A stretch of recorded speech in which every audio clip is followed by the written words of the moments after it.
are you today? We are going to do our 4th day of our challenge. Well done of those of you who are joining the challenge and are finding it something that is worthwhile for you to try.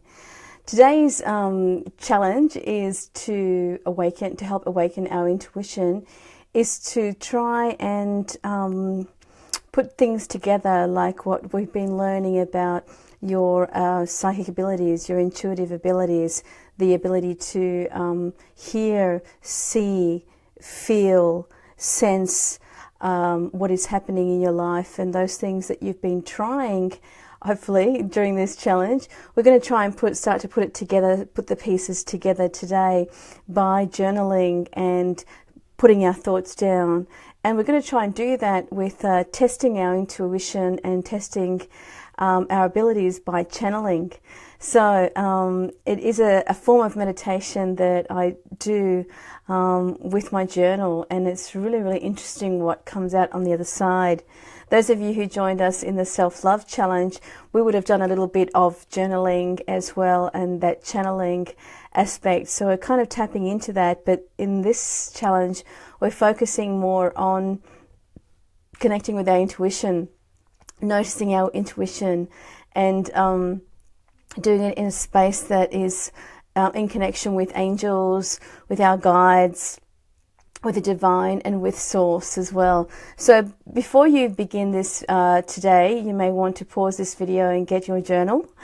Or if you're going to do this exercise later, you can go ahead and just start listening. So I'll wait for those who are watching and pausing the video. Welcome back. Are you ready to go? The first thing that I suggest that we do to get into a meditative state is to grab one of the stones or crystals that you feel really connected to and that really help to ground you. So some of you might find that Smokey Quartz is a crystal that really helps center you and ground you. Another one that's quite popular for grounding, and if you want to sort of go vroom, this one really makes me go vroom right into the vortex of being grounded, is the Hematite. Look at that baby. I really want to explore Hematite a little bit further, but it's a really powerful stone to keep you grounded. And the reason why we do that is because when we are channeling, it's very easy to go up into your head chakras, crown chakra, third eye chakra, and go on a tangent in a way. But we want to be able to channel inward so that we can start to feel our intuition. That's our whole intention. The other stone that's really powerful for grounding is, oh, my face is sort of washed out in this light. Let me just adjust the light a little bit. Let's see if that's a bit better, so I don't look so pale. The other stone that's really powerful is the Jasper stone. That's really important to keep you grounded.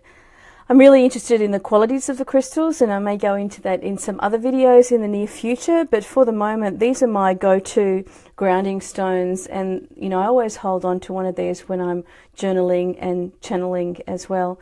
So once you have your stone, you can start to sit and just briefly, really, really briefly, gather yourself and take a deep breath in, breathing out and focusing on the lower chakras while you're holding your stone and really feeling grounded and relaxing and loosening your jaw and relaxing your solar plexus. And once you start to feel that way, you can have your journal next to you already. And what you can do to practice using your intuition is to ask divine, source, angels, guardians, a question. So what you actually do is you write the question down in your journal, something that's been on your mind, something that's been bothering you, something that you can't quite get the answer to that you might need help with. Those are the sorts of questions that you can ask during an exercise like this. And you write your question down in your journal, and then you just start to write. You start to write and follow the pen, allowing whatever needs to come out to come out. And don't expect that the first things that you will write is going to be the answer. Sometimes it may take a page even to get out of your mind, to get it out of the ego mind and the mindset and attached to those emotions, yeah? So just to allow the pen to flow, and whatever comes out, allow it to come out, and don't judge it, don't go back and edit it. Don't, put our judgment, because as soon as we put our judgment on things, that's when we are in our head and out of our heart, out of our intuition. So just become like the witness, practice becoming the witness of what is happening in that particular moment. Be present in that moment of writing as if you were watching a movie, for example, where you don't have judgment and you don't know what's going to happen. So you're open to watching what's happening. That's the same thing that helps you to open up channels for hearing and feeling and writing with your intuition, which is our practice for today. Then you'll start to feel that as you're writing a few pages, you'll start to feel your intuition kicking in. Do take notice of that, because that's really a really important step to start to trust. You'll start to feel, it's hard to talk about, but you'll start to feel that your intuition is actually kicking in. And you may recall this feeling, this situation, because you've already experienced it during this task, during this meditation.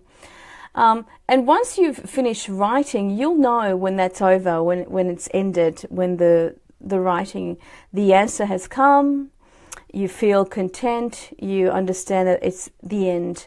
And that's your intuition as well, telling you that the piece is ready, that your question has been answered. And then that's when you can go back and read it, but not necessarily edit it, but just read it. So you'll pick up, you'll feel these little triggers, you'll feel it in your body, you'll feel the energy of what the answer will be to your question. And actually before you read it, it's really good to pay thanks and have gratitude and say thank you to whatever guide or source that has helped you to understand or given you the guidance and the answer. You can also thank your intuition as well, because you're starting to form a stronger relationship now to your intuition. So you can thank them for the messages, and then you can read over them and grasp the answer to the question. Sometimes when I'm writing and channeling, I don't actually know that the answers come through. I just follow the pen, and then I feel I've come to the end. So I actually don't know what the answer is yet until I pay homage and offer my gratitude and thank for the message, and then I'll be surprised at the wisdom that comes through when I read it. It's like reading it for the first time again. So this is channeling is something that won't happen necessarily straight away, but it is something that you can work on, and it's a lot of fun. I quite enjoy it. Quite enjoy reading it, because it's like reading something for the first time, even though you were the one behind the pen, following the pen. Sometimes it's just amazing what comes through. So that is our challenge for today. Day 4 is journaling, challenging and meditating, grounding yourself, getting ready to receive the message, and getting answers for things that we need answers for. That's a good way to use our intuition, is to help us through our lives, and help us in the things that are confusing us and preventing us from moving on or feeling blocked. They can help us move forward.